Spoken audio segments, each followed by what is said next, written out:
देव्यः। जय बोलो भगवान महावीर स्वामी की। परम पूज आचार्य गुरुदेव श्री विद्यानंद जी महामुनिराज जी की।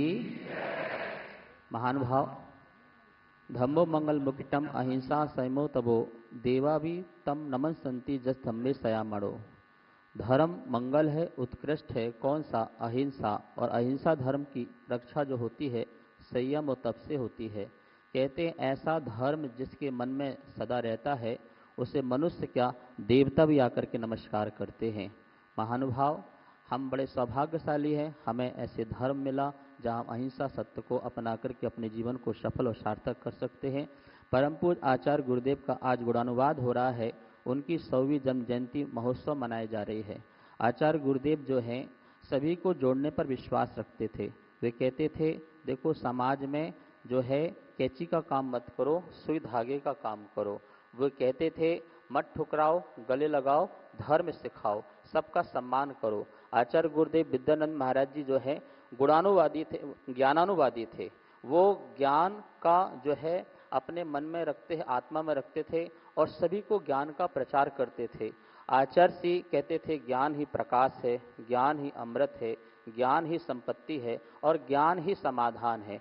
विकसित भारत के जो हम स्वप्न देख रहे हैं वो ज्ञान की वृद्धि से ही साकार हो सकता है, ऐसा पूज्य गुरुदेव कहते थे। आचार्य जी अनेक विविध विषयों को जानते थे, 18 भाषाओं के ज्ञाता थे। 18 भाषाएं उनको आया करती थी। वे वेद, उपनिषद, आगम, ब्राह्मी लिपि, शिलालेख, व्याकरण, ज्योतिष, साहित्य, पुराण आदि अनेक साहित्यों के जो हैं वो जानकार थे, ज्ञाता थे। उन्होंने जैन नहीं अजैन हजारों विद्वानों का बहुत सम्मान किया। पूज्य गुरुदेव ही ऐसे हैं जिन्होंने प्राकृत भाषा को पहली बार विश्व में प्रचार प्रसार किया और इस विश्व की जो ब्राह्मी लिपि सबसे जो उत्कृष्ट ब्राह्मी लिपि है और प्रथम ब्राह्मी लिपि है उसका भी प्रचार प्रसार आचार्य गुरुदेव ने सबसे पहले किया। और यही नहीं, संस्कृत भाषा को मंडन मिश्र हमारे कुलाधिपति हुए दरियागंज दिल्ली में छोटी सी पाठशाला से, वहां पर उन्होंने संस्कृत पाठशाला प्रारंभ की थी। आज लाल बहादुर संस्कृत विद्यापीठ बनकर के तैयार हुई उनके कारण। आचार्य गुरुदेव ने प्राकृत और संस्कृत भाषा को झोपड़ी से लेकर के राष्ट्रपति भवन तक पहुंचाया। ये गुरुदेव का बड़ा कार्य था और मुझे गर्व है हमारे माननीय प्रधानमंत्री जी ने प्राकृत भाषा को साहित्य भाषा का दर्जा दिया। ठीक है, और हम चाहेंगे भगवान महावीर स्वामी का 2550वां निर्वाण महामहोत्सव और आचार्य गुरुदेव की 100वीं जयंती का महोत्सव दोनों के उपलक्ष्य में भगवान महावीर विद्यानंद प्राकृत शोध संस्थान दिल्ली में बनना चाहिए। ये समाज और सरकार इस पर ध्यान रखेंगे। और मेरे पास 50,000 पांडुलिपियों की लिस्ट है, सूची है। यदि वह कार्य होता है तो निश्चित ही विश्व में वह ज्ञान पूरे विश्व में पहुंच सकता है, ऐसा मेरा मानना है। इसमें कार्य हो सकता है। भाषा का प्रचार प्रसार बहुत अच्छा चल रहा है। भाषा हमारे जो है हिंदी भाषा जो है प्राकृत भाषा से ही पैदा हुई है, उसका जननी माता प्राकृत भाषा है, इसलिए प्राकृत भाषा का प्रचार प्रसार बहुत होना चाहिए। और जो आपने राजपथ का नाम कर्तव्य पथ रख दिया है, मैं चाहूंगा अब दिल्ली में इंडिया गेट का नाम इंडिया गेट नहीं भारत द्वार होना चाहिए, भारत द्वार होना चाहिए। और यह भारत द्वार ऋषभदेव के जो पुत्र भरत रहे उन भरत के नाम से भारत पड़ा है देश का नाम, इसलिए उसका नाम भारत द्वार होना चाहिए। आपने जब 370 की धारा हटाई कश्मीर से, हम पूज्य गुरुदेव के पास बैठे हुए थे, हमने कहा ये काम हुआ है, तो उन्होंने बोला भूतो ना भविष्यति, बोले ये ना हो सकता था ना होगा, लेकिन ऐसा जो कार्य किया है वो हमारे माननीय प्रधानमंत्री जी ने किया है। आपने भगवान महावीर की अहिंसा को अपने दिल में, अपने हृदय में आत्मसात किया। सच्ची अहिंसा जो राजा की और जो प्रजा की अहिंसा होती है, भगवान महावीर स्वामी कहते हैं क्या है अहिंसा राजा की और प्रजा की? ना छेड़ेंगे किसी को कभी, और जो छेड़ेगा तो उसे छोड़ेंगे नहीं। जैसे जैसे जैसे आपने सिंदूर ऑपरेशन में करके दिखा दिया है।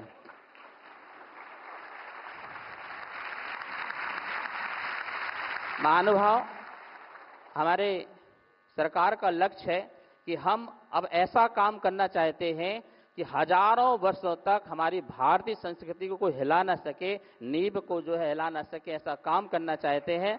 तो मैं इसके लिए कुछ कहना चाहता हूं कि हमें जो है addiction free zone at all Holi places करना पड़ेगा।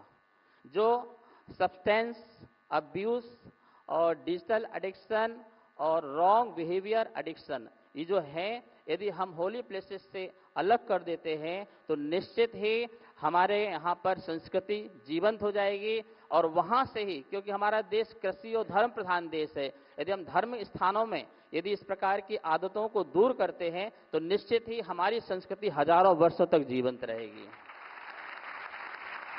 हमारा गोल्डन टेम्पल है, भगवान राम और ऋषभदेव की भूमि अयोध्या है, और श्री कृष्ण की भूमि मथुरा है, काशी विश्वनाथ है, जगन्नाथपुरी है, सोमनाथपुरी है, केदारनाथ है, बद्रीनाथ है, श्रमगुल्ला है, संबेश शिखर है, गिरनार है, पालीताना है, महाकालेश्वर है, वैष्णो देवी है, महामलक्षी टेम्पल है, मदुरई है, सिद्धि विनायक है।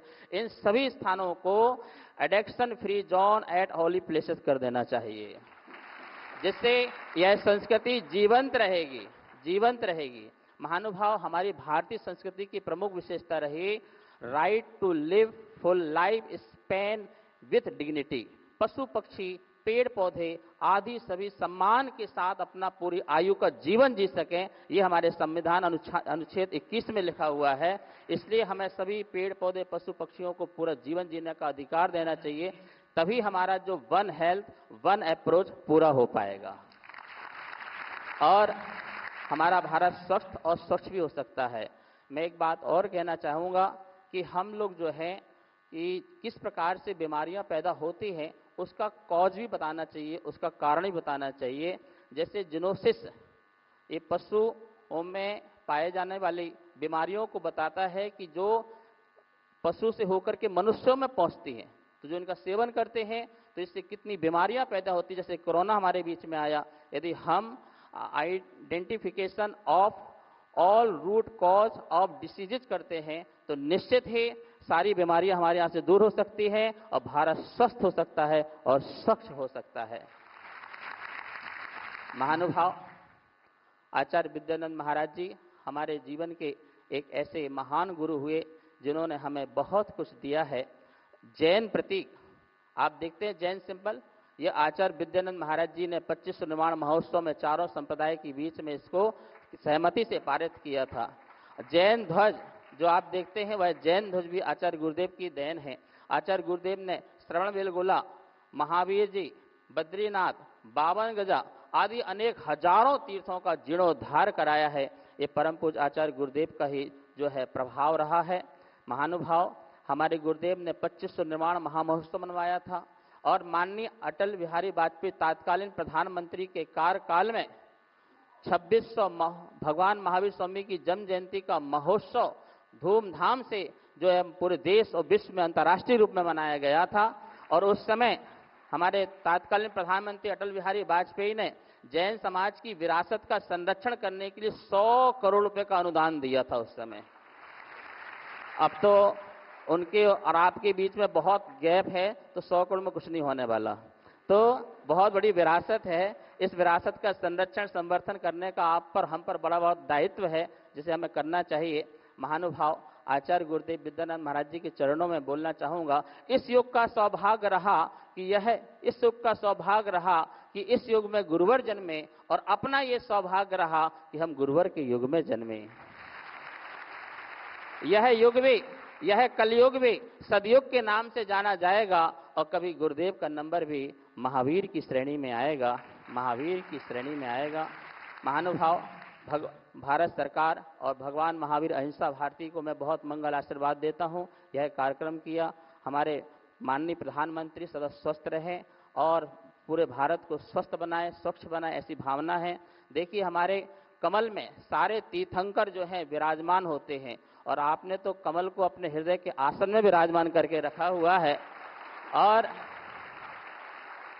यह कमल जो है, ये कमल जो है अजरता अमरता का प्रतीक है, आध्यात्मिकता का प्रतीक है और अलिप्तता का प्रतीक है। निश्चित ही यह कमल अजर और अमर रहने वाला है। हजारों वर्षों तक यह कमल अजर अमर रहेगा, जिसमें तीर्थंकर विराजमान होंगे और जो तीर्थंकरों की पूजा करता है तो उसकी यश खाती तो पूरे देश और विश्व में फैलती फैलती है, जैसे हमारे माननीय प्रधानमंत्री जी की फैल रही है। अंत में मैं इतना कहना चाहूँगा, पूज्य गुरुदेव के चरणों में सत सत वंदन करते हुए, नमन करते हुए, और हमारे माननीय प्रधानमंत्री जो हैं स्वस्थ रहें, और जो हमने आपको आपके योग्य धर्म चक्रवर्ती की जो उपाधि दी है उसको आप हृदय से स्वीकार करके अब जैन समाज को जो है प्रसन्न करेंगे, अनुमोदित करेंगे। इसी मंगल भावना से आचार्य श्री के चरणों में बहुत बहुत शत शत नमन, शत शत नमन, शत शत नमन।